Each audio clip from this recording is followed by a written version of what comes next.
Shantesh, to start with, in today's topic, I would like to tell you a little instance which happened almost 20-25 years back. So, I used to practice progressive muscle relaxation, which is to relax your whole body from head to toe in a progressive way.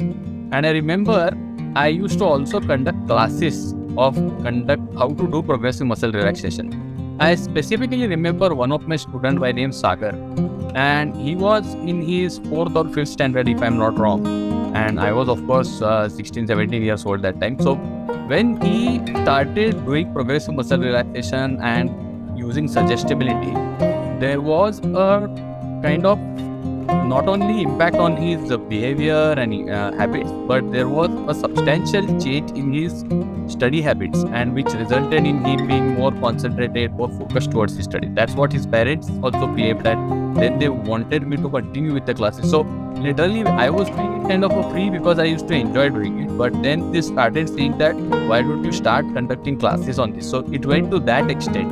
So I want to bring that story or connect with what we are going to talk today, which is about how we can use different types of relaxation techniques to relax not only our physical body but also our mental well-being as well as emotional well-being. Yeah, and what is this progressive muscle relaxation? Because even on the surface, while I know about it, having read about it, I've never practiced it myself, neither I know in depth about it or the benefits of it. Perfect. So progressive muscle relaxation, when we say, it is a form of, you can say there are two ways to look at it. Some people can look at it as a meditational form. Some may call it as a self-hypnosis form. So self-hypnosis is something which you are doing for yourself. And in that, what happens is you are working on your limbic system, as we say, the small brain or the lizard brain, which we say.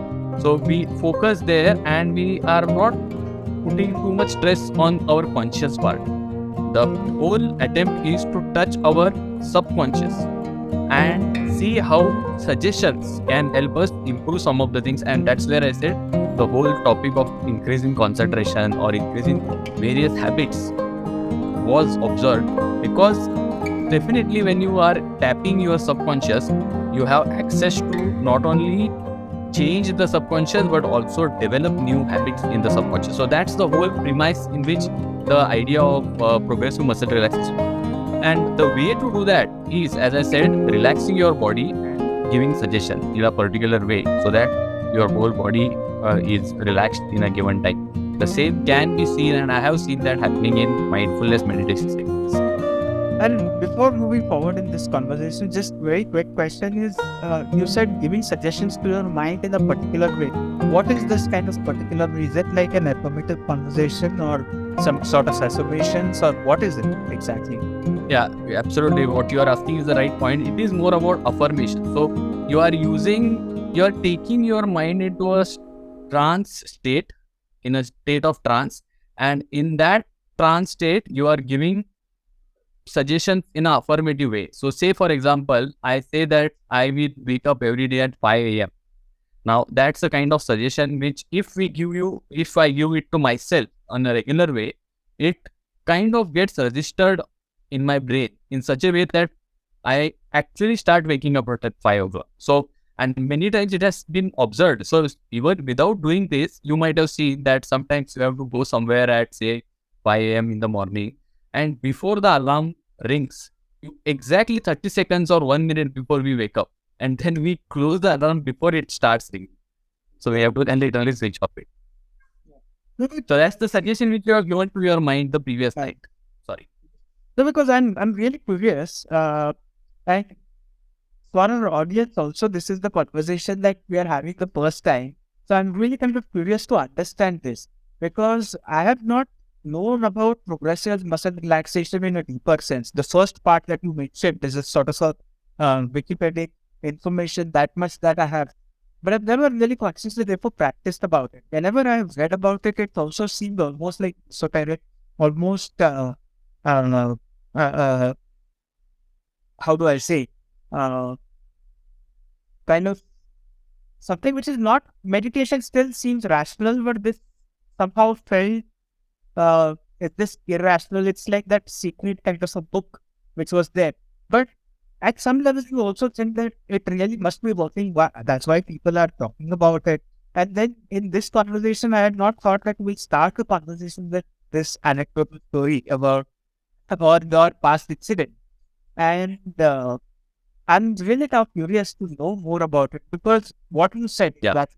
that I wake up early in the morning, and whenever I choose that I have to wake up at a certain time, before the alarm goes off, you are up, and as if you are ready to kind of switch off the alarm. Now, how do I know? I kind of it's a sense of bewilderment basically, and you want to know how that happens. Now, you brought that up in the conversation, so I'm really now curious to also know, because what are the Yeah. other potentials and benefits is there are? Correct. So one thing which we can also first I will touch upon, like alarm clock, just give the example also for the people who are watching this, is many times we also sleep with a problem in mind. We have a concern or a problem in our mind and we wake up with a solution. When we wake up, suddenly we have some idea or some solution for that problem. Somehow, you don't know what exactly happened, but you can see things in a different way. You suddenly have a solution. It's again the same way. So you are processing it in your subconscious mind. Although you feel that you are sleeping, you are not actively doing anything. Consciously, you are not working on that problem. But your subconscious mind was working for 8 hours. And you can imagine the power of brain working for 8 hours on a focused problem, and you are not interfering it because you are not conscious and you are not awake. You are not going to have a cup of coffee in between. You are not going out with friends or on social media. So in a very focused way, you have allowed your subconscious mind to work on the problem. And that's why many times after waking up, we see, okay, so this looks like a solution. And then you call a friend or whatever, you take whatever action is required. Now, coming to your first question, let us go from there. Is it a pseudoscience to put it in that way? Is it a pseudoscience rather than rational? Correct. So is it a pseudoscience and something which is like secret, as you said, you manifest it and all? No, the answer is not. And the reason is not because it works, because there are many things which might work on an anecdotal basis for some people in some context, and you may not know why the reason is, but that doesn't mean it is a science. To make or prove anything as a science, it has to be evidence based, which means there should be a agreed upon sample size based on statistical analysis, and when that consistently gives results for a given period of time for different people in different contexts, only then you agree. The same thing which was done for our infection, vaccination, for example. Vaccination was not given just by giving to two rats that, oh, these two rats have no COVID now, so we will give vaccine to the rest of the world. No. There was a sample size, different scenarios, different cases, people with diabetes, people who are pregnant, not pregnant. So all those situations are considered. Same way, when it comes to the impact of subconscious mind, or when we are looking at some of the aspects of hypnosis, of course, there are some stories around it, which are unreal. Forget about pseudoscience, those are fake stories. When people say that, oh, a person came, he hypnotized the cashier in the bank and they looted the bank, that is a BS story. So there is no point in that. But the things which are related to using or tapping your subconscious is something which is very rational, and not only rational but scientific, because there are scientific studies which are happening in that area. So that is number one, and one can find more about it by digging into the science of hypnosis, coming from proper journal entries and the scientific papers about it. So that's about that. Now coming to the application part of it, as you said, applications are tremendous. Many times, many of the applications are used in a wrong way.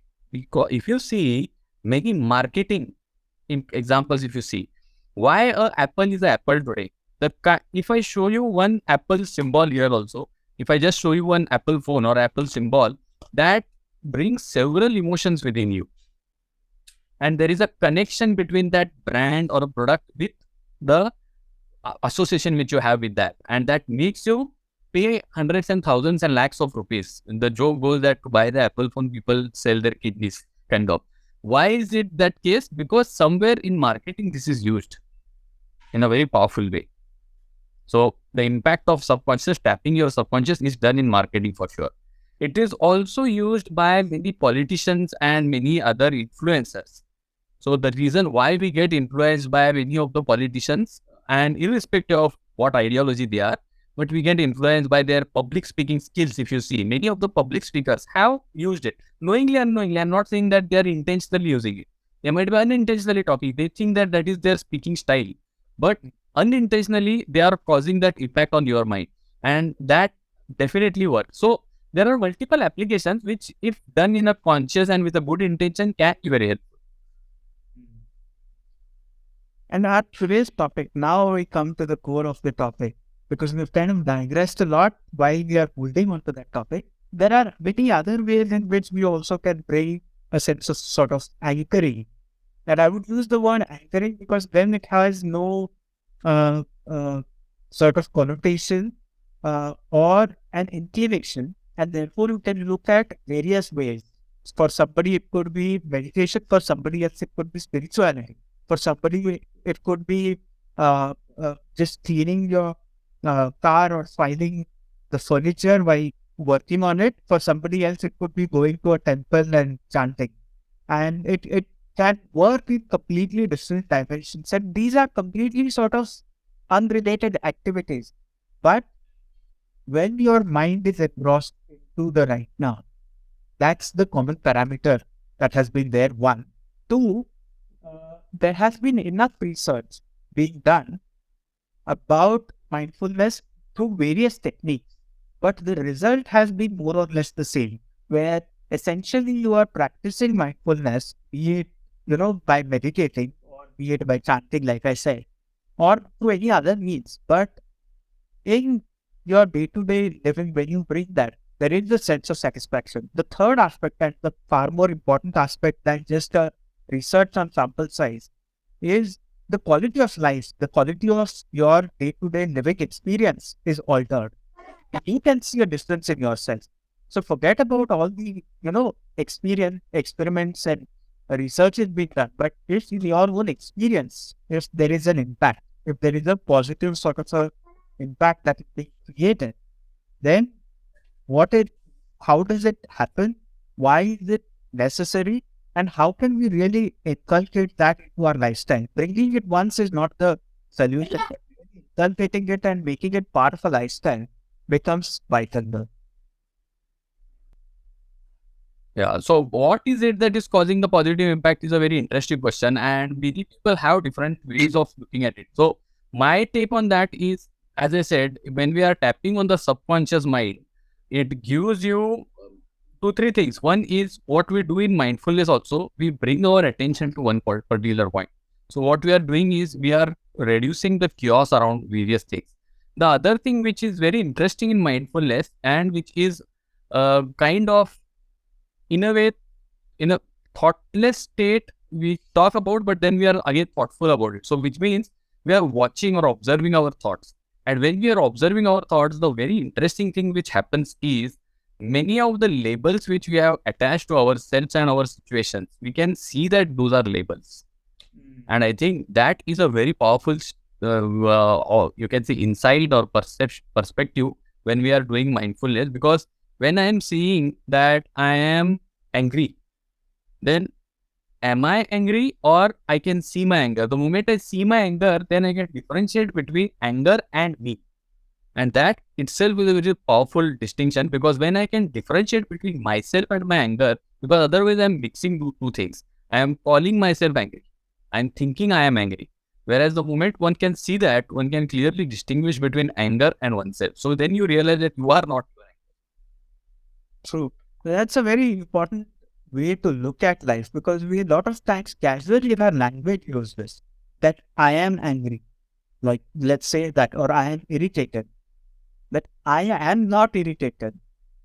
But we don't realize what we are implying, that I am getting irritated is a different thing from I am irritated. I am getting anger is a different thing versus I am angry.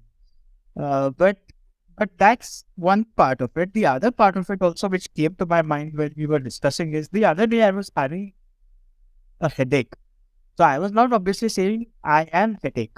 I was saying I'm having a headache. So I was detaching my headaches from that. But what was happening while even I was detaching the headache from that?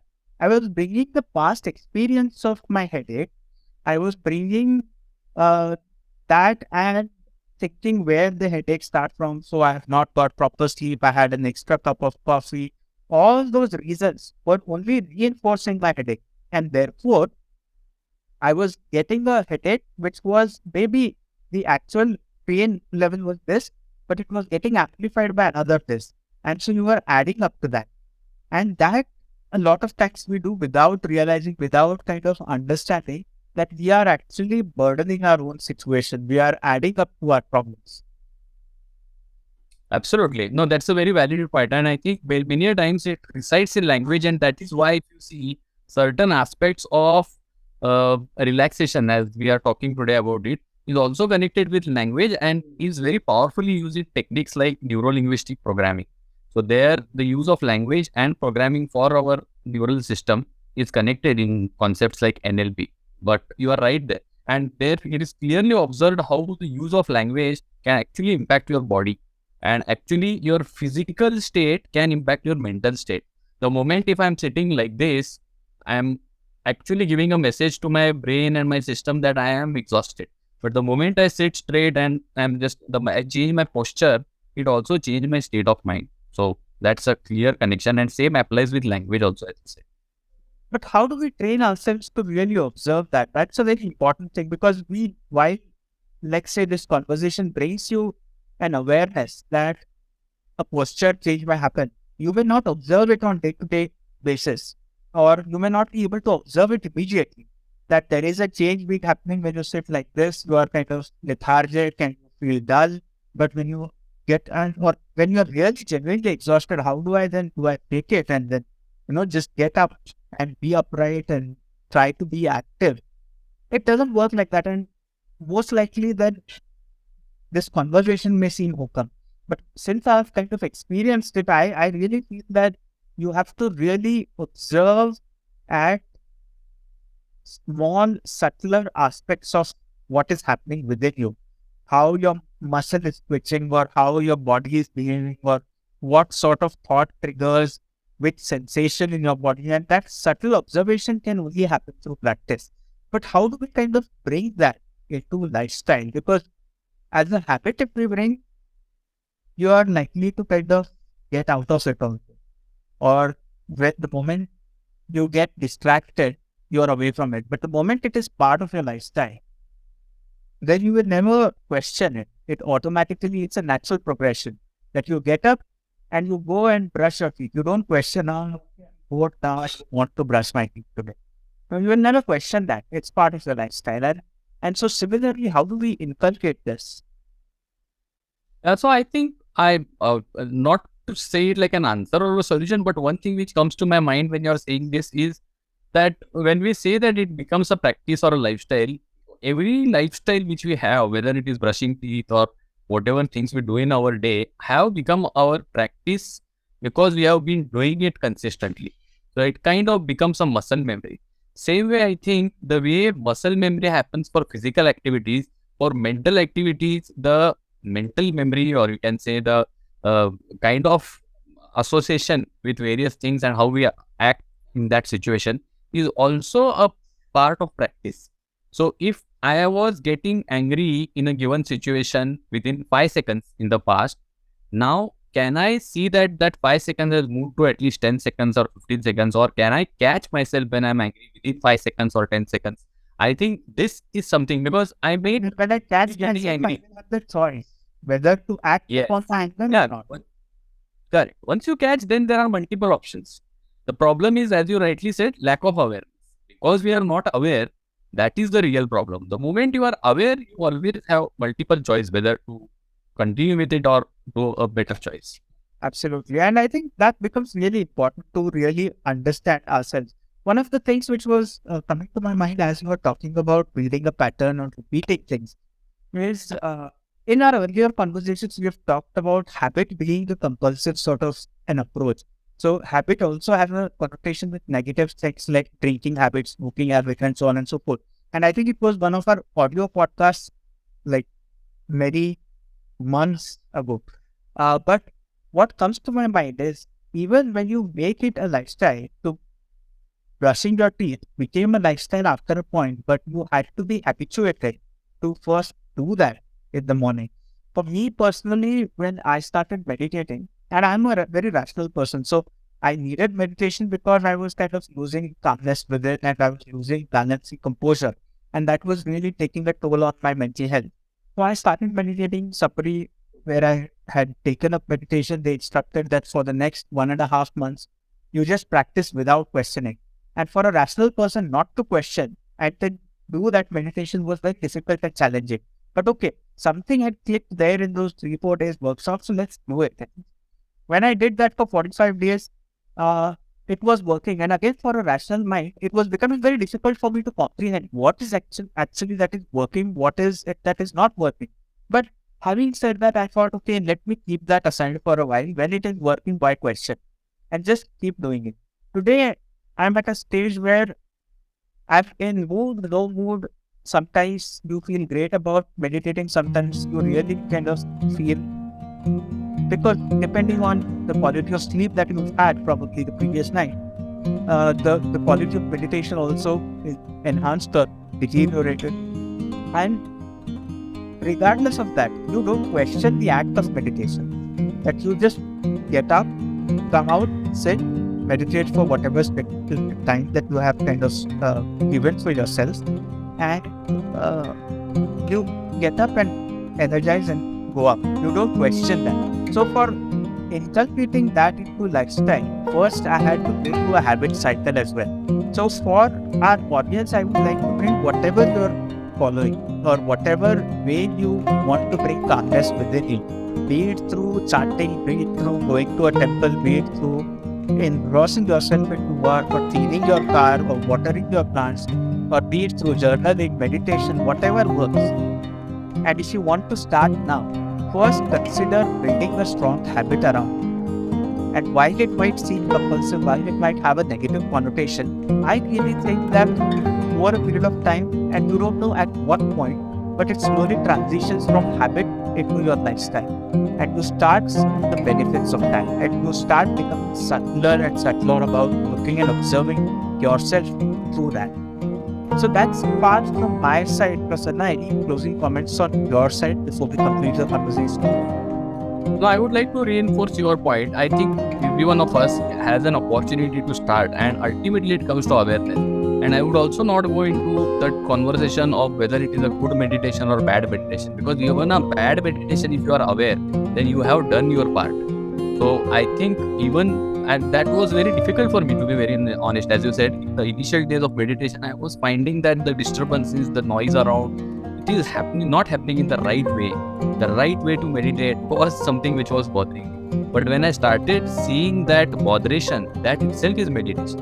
It took me some time to find out that, but then I realized that observing those disturbances, those distractions, those botherations, I think that itself is meditation.